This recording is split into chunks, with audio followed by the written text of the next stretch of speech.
ప్రధాని దేశాన్ని వదిలి వెళ్ళిపోయేంతగా ఏం జరిగింది అంటే సెక్యూరిటీ సిస్టమ్ అంత వీక్గా ఉందా? సో బంగ్లాదేశ్లో ఏం జరుగుతుంది? ప్రతిసారి హిందువుల మీద దాడి ఎందుకు? గైస్, నేను మీ అరుణ్ కుమార్. ఎవరైతే మన వీడియో కొత్త చూస్తున్నారో please subscribe and please welcome to my channel K creator 1-2.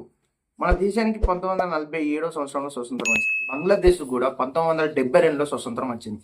So మనకున్న రాజ్యాంగం ప్రకారం రిజర్వేషన్ కోటాలో ఎస్టీ ఎస్సీ దళితులకు ఎలాగైతే రిజర్వేషన్ ఉన్నాయో అక్కడి ప్రభుత్వం ఫ్రీడమ్ ఫైటర్స్ ఎవరైతే స్వాతంత్రానికి పోరాటం చేశారో వాళ్ళ ఫ్యామిలీస్కి 30% రిజర్వేషన్ ఉంది. సో అక్కడనే ఈ చిక్కంతా మొదలైంది. రిజర్వేషన్ ఎత్తేయాలని ఒక చిన్న ఆందోళన మొదలై దేశాన్ని ధ్వంసం చేసే అంతలా, ప్రపంచ దేశాలు ఆ దేశాన్ని చూసే అంతలా సృష్టించింది. ఇదంతా పక్కన పెడితే హిందువుల మీద దాడి ఎందుకు అనేది ఇక్కడ టాపిక్. సరే, మీరు కొట్టుకొని చావరు, రిజర్వేషన్ అదే ఓకే, కానీ హిందువుల మీద వాళ్ళ ఇళ్ళకి వెళ్ళి రేపులు చేసి చంపేస్తున్నారట. ఇప్పటికైనా కొంచెం హిందువులు మారని, అందరూ ఒక్కటి కాదు. ప్రపంచంలో హిందువులు ఎక్కడున్నా మన హిందువులకు రక్షణ లేదు.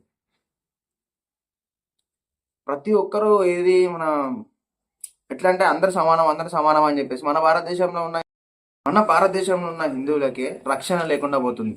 ఇప్పుడు మన బంగ్లాదేశ్, అసలు బంగ్లాదేశ్ ఈ చర్చాంశం కాదు, కానీ బంగ్లాదేశ్లో ఉన్న హిందువులను రక్షించడం మన వల్ల కాదు, కానీ ఇప్పుడు మన భారతదేశం కూడా ఈ ముప్పు ముంచుంది ప్రతి ఒక్క హిందువులకు. సో మెల్లమెల్లగా ఏదైతే ఇప్పుడు చైనా దేశం ఉందో, మనం భారతదేశం చైనా వస్తువులను ఎప్పుడైతే మనం బంద్ చేశామో అప్పటి నుంచి చైనా మెల్లమెల్లగా ప్రతి ఒక్క దేశంలో చిచ్చులు పెడుతూనే ఉంది. మొన్నటి వరకు శ్రీలంకలో, ఇప్పుడు బంగ్లాదేశ్లో.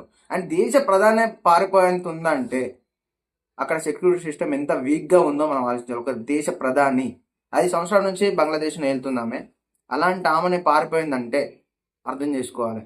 ప్రజలు ఎంత తిరగబడితే ప్రభుత్వాలే కూలిపోతాయి అన్నదానికి ఇది ఒక నిదర్శనం. సో దేశ ప్రధాని పారిపోయింది అన్నదానికి కారణం కూడా అదే రిజర్వేషన్, 30% రిజర్వేషన్ అది తీసేయాలి, ఎత్తేయాలి అని చెప్పేసి ఆందోళన స్టార్ట్ చేశారు. దీంట్లో నెక్స్ట్ హిందువులను హింసిస్తున్నారు, అదొక కారణం. అండ్ అలాగే మిలిటరీ కూడా ప్రభుత్వానికి రివర్స్ అయింది. సో ఈ 3 కారణాల వల్ల బంగ్లాదేశ్లో ఇప్పుడు మరణాలు పెరుగుతున్నాయి. అండ్ అలాగే మన భారతదేశం నుంచి చిన్న రిక్వెస్ట్ ఏంటంటే, కొంచెం హిందువులను కాపాడుకోవాలి. మన హిందువులను మనమే కాపాడుకోవాలి, ఎవరు కాపాడుకోరు కాబట్టి. సో మన ఇండియా బంగ్లాదేశ్లో ఉన్న హిందువులకు సపోర్ట్ ఉండాలి. సో ఒకప్పుడు బంగ్లాదేశ్ దేశంగా విడిపోవడానికి, సపరేట్ ఒక కంట్రీగా ఏర్పడడానికి అప్పట్లో ఉన్న ఇందిరాగాంధీ సపోర్ట్ చేశారు. సో ఇప్పుడు కూడా మనం వాళ్ళకు సపోర్ట్ ఇవ్వాలి. సో ఈ వీడియో కనుక మీకు నచ్చినట్టయితే లైక్, షేర్, సబ్స్క్రైబ్ చేయండి. అలాగే నెక్స్ట్ వీడియో గురించి వెయిట్ చేయండి. Thank you. బాయ్. జై హింద్.